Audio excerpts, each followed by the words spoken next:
ہوتی.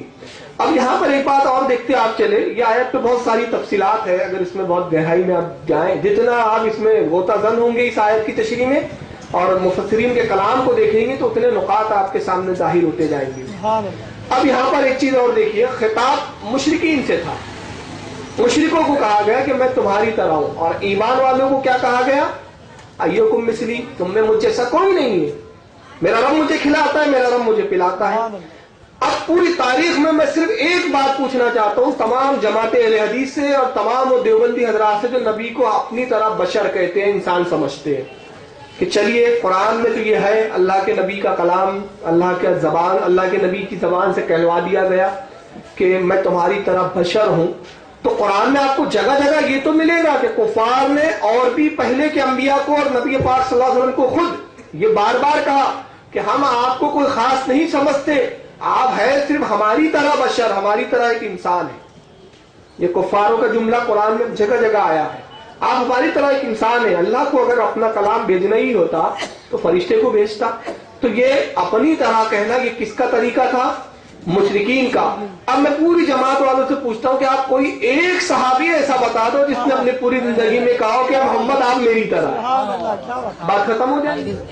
تو اس کا مطلب ہوا کہ اپنی طرح بشر ماننا یہ صحابہ کا طریقہ نہیں ہے, یہ مشرکین کا طریقہ ہے. اب نبی سے کیوں کہلوایا؟ یہاں پر بھی آئیے ایک بات ذہن میں آتی ہے, اگر کہلوانا ہی تھا تو وہاں اور اللہ تعالیٰ واضح کر سکتا تھا. کلام میں یہ بھی آ سکتا تھا کہ محبوب ان کافروں سے فرمائیے, تاکہ اور وضاحت ہو جاتی.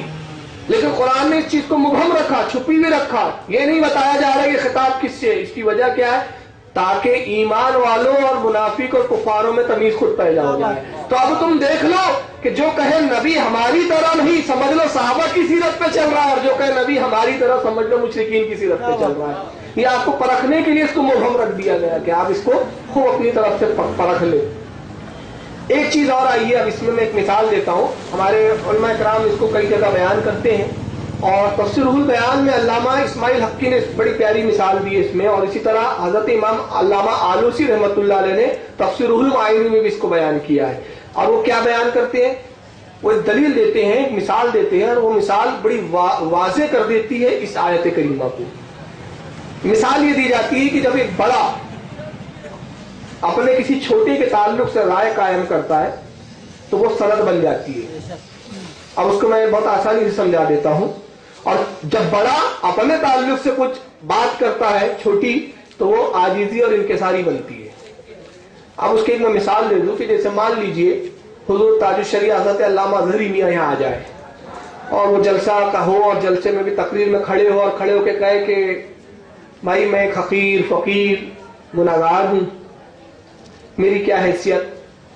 اور اس طرح علماء کرام لکھتے بھی ہیں, فتاوی جب دیتے ہیں یا کتابیں لکھتے تو اپنے آپ کو کیا لکھتے ہیں؟ وہ حقیر فقیر. اعلیٰ حضرت خود لکھا کرتے تھے حقیر فقیر سراپا تقصیر, سر سے پیر تک گناہوں میں ڈوبا ہوا.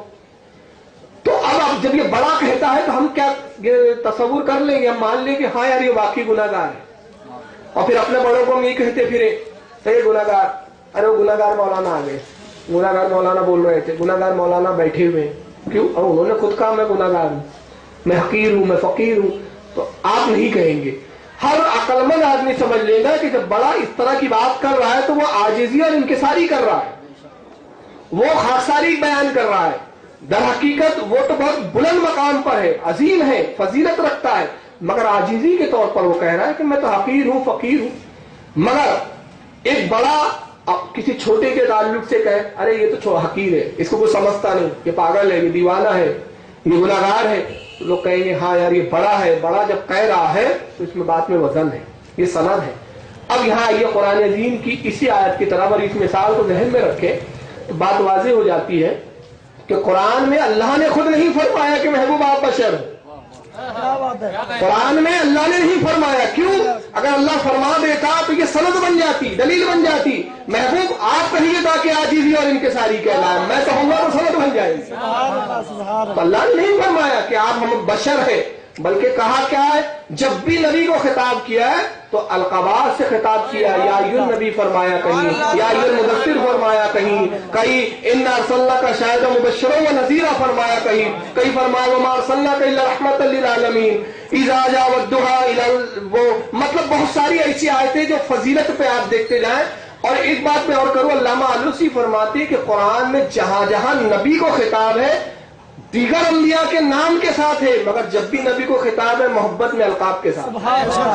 کئی نام سے بھی خطاب نہیں کیا. محمد 2 جگہ آیا ہے صرف قرآن میں، مگر وہاں خطاب نہیں ہے، مخاطب نہیں ہے. اللہ تعالیٰ صرف ذکر فرما رہا ہے. ایک جگہ کہاں آیا قرآن میں؟ ایک جگہ آتا ہے سورہ توبہ میں، محمد رسول اللہ والذین معه اشداء علی الکفار. محمد اللہ کے رسول ہے اور ان کے ساتھ والے کفاروں پر بھاری ہے. یہ گفتگو ہے، ایک بیان ہے، ایک بات ہے، یا خطاب نہیں ہے نبی سے.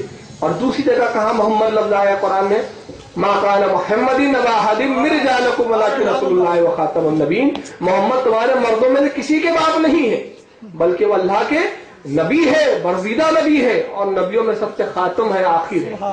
تو یہاں بھی خطاب نہیں ہے. تو جہاں جہاں خطاب ہے وہاں یا ایھا النبی ہے. اور نبی کے معنی کیا ہوتے ہیں؟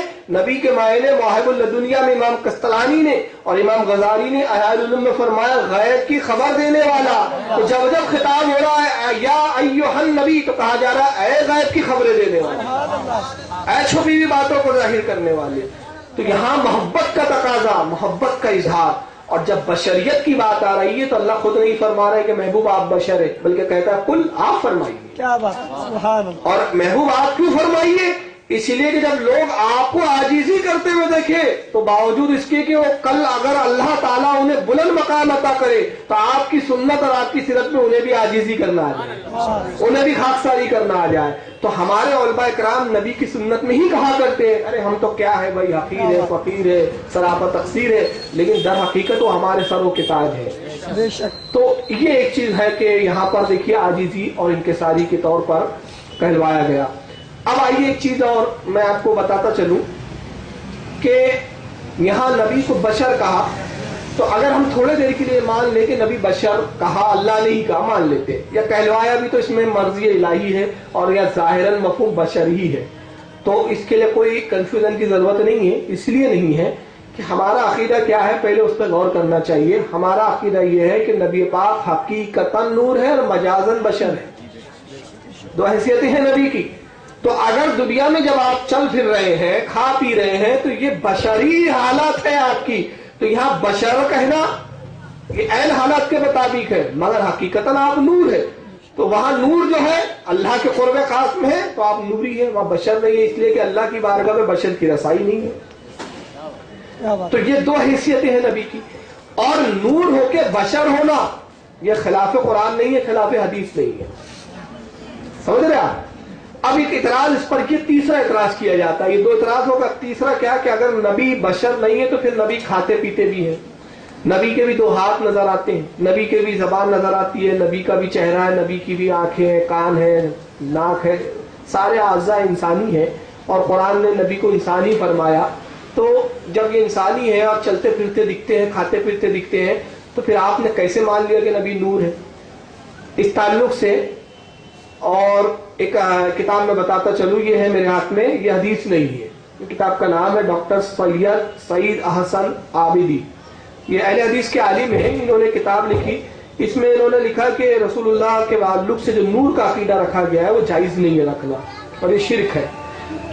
ایک دلیل دیتے ہیں، صحیح مسلم شریف یہاں لایا ہوں میں، لیکن میں ان کی کتاب سے وہ حدیث پڑھتا ہوں تاکہ یہ بات اور زیادہ ذہن میں بیٹھ جائے آپ کے کہ اس حدیث کو صحیح مانتے ہیں، اور اس کے مقابلے میں ہم جب نور والی حدیثیں لاتے تو اس کو ضعیف مانتے ہیں. اب دیکھیں کیا کہتے ہیں، یہ نور کی ٹاپک پر بحث کر رہے ہیں. اس کا صفحہ نمبر 285، کتاب کا نام کی حدیث نہیں ہے.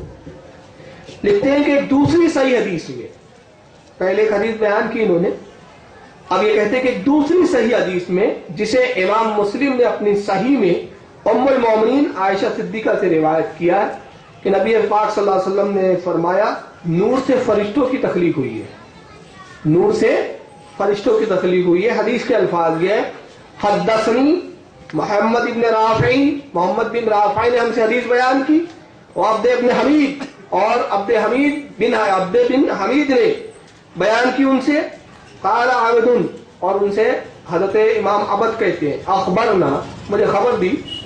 تو قال ابن رافع، امام رافع نے، حدثنا عبد الرزاق، اور انہیں خبر دی، ان سے حدیث بیان کی عبد الرزاق نے. اخبرنا ان زہری، اور انہیں خبر دی امام زہری نے. ان عروہ، اور انہیں خبر دی عروہ نے. ان عائشہ، اور انہیں حضرت عائشہ صدیقہ نے